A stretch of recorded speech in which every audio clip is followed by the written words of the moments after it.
रुख कर लेंगे अगली बड़ी खबर की ओर, जो लखनऊ से ही आप तक पहुंचा रहे हैं। आपको बता दें कि मायावती ने जन्मदिन के तोहफे पर पाबंदी लगा दी है। बता दें कि पार्टी के लिए आर्थिक सहयोग करें पार्टी नेता, ऐसा बैठक में कई लोगों को अहम जिम्मेदारी भी दी गई है।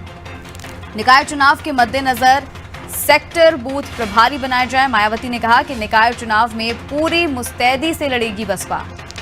सपा से आए इमरान मसूद को 4 मंडल की जिम्मेदारी दी गई है। मेरठ, मुरादाबाद, बरेली, सहारनपुर का प्रभारी बनाया गया है। भीम राजभर को पूर्वी यूपी का प्रभारी बनाया गया है।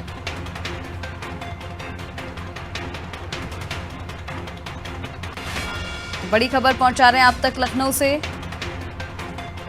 जहां पर मायावती ने जन्मदिन के तोहफे पर पाबंदी लगाई। बता दें कि पार्टी के लिए उन्होंने बड़ी बात कही है कि आर्थिक सहयोग करें पार्टी के नेता।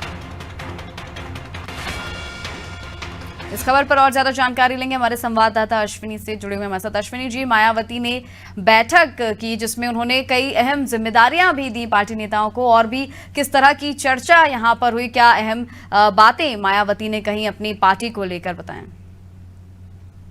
बिल्कुल। देखिए, बसपा सुप्रीमो मायावती ने कल ही देर शाम में एक बैठक की थी। पार्टी के तमाम जो बूथ अध्यक्ष थे, जो तमाम सेक्टर प्रभारी थे, उनके साथ एक चर्चा हुआ था।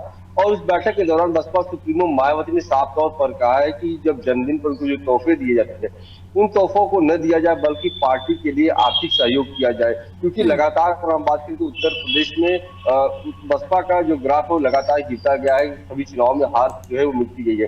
तो ऐसे में चुनावी हार की जो भरपाई, उसको लिए आर्थिक सहयोग की जो मांग है, वो उन्होंने साफ तौर पर अपने मंच से अपने सभी कार्यकर्ताओं को कहा है कि उन्होंने साफ तौर पर कहा कि जो कई बार हम लोग देखते थे तस्वीरों की, जब बसपा सुप्रीमो मायावती का जन्मदिन होता था तो बड़ी तोहफे उनको दिया जाता था, यहाँ तक कि नोटों से भरी जो है माला जिनको पहनाया जाता था जी। लेकिन अब साफ तौर पर तोहफों को लेने से मना कर दिया है कि उन्होंने कहा कि अब तोहफे नहीं बल्कि आर्थिक सहयोग करें, ताकि पार्टी को समूची तरीके से चलाया जा सके। इसके साथ ही सेक्टर प्रभारियों में भी तब्दीलियां किया गया है। जो मंडल प्रभारी है उनमें भी बदलाव किया गया है। और आगामी निकाय चुनाव को लेकर उन्होंने कहा है कि पूरी मजबूती के साथ बसपा को चुनाव लड़ना है। क्योंकि अगर हम बात करें पिछली निकाय चुनाव की, तो बसपा का प्रदर्शन काफी अच्छा रहा है। तो ऐसे में बसपा चाहती है कि उत्तर प्रदेश में अगर अपनी जमीन को मजबूत करना है तो निकाय चुनाव में बेहतर प्रदर्शन करना होगा। और इसके लिए बसपा सुप्रीमो मायावती ने साफ तौर पर सभी कार्यकर्ताओं को अपने बूथ स्तर के जो अध्यक्ष हैं, जो सेक्टर प्रभारी है, उनको निर्देश दिया कि निकाय चुनाव को पूरी मजबूती से लड़ा जाए, ताकि इससे जो है बसपा को और मजबूती मिले और आगामी लोकसभा चुनाव में बसपा एक बेहतर प्रदर्शन कर सके। इसके साथ अगर हम बात करें तो जो समाजवादी पार्टी से इमरान मसूद अभी हाल ही में बसपा में शामिल हुए हैं, उनको एक बड़ी जिम्मेदारी दिया गया। पश्चिम के 4 मंडलों का उनको प्रभारी बनाया गया। मेरठ, मुरादाबाद, सहारनपुर मंडल का जो है प्रभारी बनाया गया। इसके साथ ही जो बसपा के प्रदेश अध्यक्ष है भीम राजभर, उनको पूर्वी प्रदेश का कमान संभालने की जिम्मेदारी जो है बसपा सुप्रीमो ने दिया है। तो पूरी तरीके से मजबूती से लड़ने की जो रणनीति है उस पर चर्चा किया है बसपा सुप्रीमो मायावती ने। साथ ही सबसे अहम यह है कि आर्थिक सहयोग की अपील की है, क्योंकि लगातार इस तरीके से बसपा का ग्राफ गिर रहा है। और जब चुनाव होते हैं तो चुनाव में बड़े खर्चे होते हैं, और इस खर्च की भरपाई के लिए उन्होंने अपने कार्यकर्ताओं से आह्वान किया कि उनको तोहफे नहीं बल्कि आर्थिक सहयोग करें, क्योंकि आर्थिक सहयोग से ही पार्टी चल सकती है। तो इसको लेकर कार्यकर्ताओं को एक जीत का मूल मंत्र भी दिया है। और साथ ही साथ पूरी मजबूती से निकाय चुनाव लड़ने के लिए सभी को एक लक्ष्य भी दिया है। अश्विनी जी, बिल्कुल अगला सवाल यही मेरा आपसे होने वाला था कि क्या इतने ये दिन आ गए हैं अब पार्टी के कि जो महंगे तोहफे दिए जाते थे जन्मदिन पर, उन्हें ना देकर यहाँ पर बात की जा रही है कि आर्थिक सहयोग किया जाए पार्टी के लिए। क्योंकि देखिए, कहीं ना कहीं बसपा का नाम है, बसपा एक मजबूत पार्टी है कहीं ना कहीं किसी न किसी क्षेत्र में। लेकिन अब जिस तरह से यहाँ पर मायावती ने आर्थिक सहयोग की बात की है और ये जो महंगे तोहफे पर उन्होंने रोक लगाई है, क्या वाकई इन तोहफों पर रोक लगाने से पार्टी को जो है आर्थिक मजबूती मिल सकती है? क्या यही एक जरिया है, या किसी और तरीके से भी पार्टी को आर्थिक मजबूती जो है प्रदान की जा सकती है? पार्टी के लोग पार्टी को आर्थिक मजबूती दे सकते हैं। तोहफों पर रोक लगाना कहां तक सही है? बिल्कुल सही कहा आपने कि तोहफों की जगह अगर आर्थिक सहयोग की जो बात बसपा सुप्रीमो ने कहा है, इसका सबसे सीधा कारण है कि लगातार उत्तर प्रदेश में बसपा जो है उनको हार का सामना करना पड़ रहा है। 2009 के बाद से कोई चुनाव बसपा ने नहीं जीता है।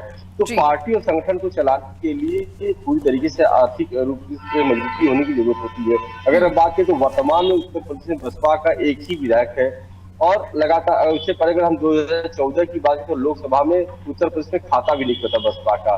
तो एक खराब प्रदर्शन रहा है और इतने बड़े संगठन को चलाने के लिए आर्थिक सहयोग की जरूरत होती है। हालांकि हर पार्टी में आर्थिक सहयोग की जो है मांग की जाती है, लोग पार्टी को सहयोग करते, चाहे वो कोई भी पार्टी, भारतीय जनता पार्टी हो, कांग्रेस हो, चाहे वो समाजवादी पार्टी हो, चाहे वो बीएसपी हो, जी आर्थिक सहयोग किया जाता है। लेकिन जिस तरीके से उत्तर प्रदेश में लगातार ग्राफ बसपा का गिर रहा है और कैडर लगातार जो है उसके लोग भी जो छोड़ के जा रहे हैं, तो इसको लेकर उन्होंने कहा कि अगर संगठन को मजबूत करना है, संगठन को आगे चलाना है, तो आर्थिक सहयोग की जरूरत पड़ेगी। जी इस बात को वो बखूबी समझती हैं और जी उन्होंने ये कहा कि जो चुनाव में हम लोग जो हार का सामना करना पड़ा है, उसकी भरपाई के लिए उन्होंने कहा कि अगर इसकी भरपाई करनी है तो इसके लिए हमें एक दूसरे का सहयोग करना पड़ेगा। और इसको लेकर अगर हमारे बसपा के ऊपर एक और आरोप रहा है लंबे समय से कि बसपा जब चुनाव में जाती है तो अपना टिकट देती है, वो भी महंगे दामों पर, और जी उसी पैसों से वो चुनाव लड़ती है। लेकिन अब जिस तरीके से लगातार ग्राफ गिर रहा है, तो अब जो टिकट बेचे जाते थे करोड़ों रुपए में, अब उनकी भी कीमत गिरती चली जा रही है। तो बसपा सुप्रीमो चाहती है कि जो ये लगातार कमी आई उसकी भरपाई करने के लिए आर्थिक सहयोग की जरूरत है और जी इसी आर्थिक सहयोग से पार्टी को, संगठन को फिर से मजबूत किया जा सकता है। जी जी बिल्कुल अश्विनी जी, आप बने रहिए हमारे साथ, आगे भी जानकारी लेंगे आपसे तमाम मुद्दों पर। तो बड़ी खबर लखनऊ से पहुंचा रहे थे, जहां पर मायावती ने एक बैठक के दौरान अपने पार्टी नेताओं को कई जिम्मेदारियां सौंपी, साथ ही पार्टी को आर्थिक मजबूती प्रदान करने की भी उन्होंने बात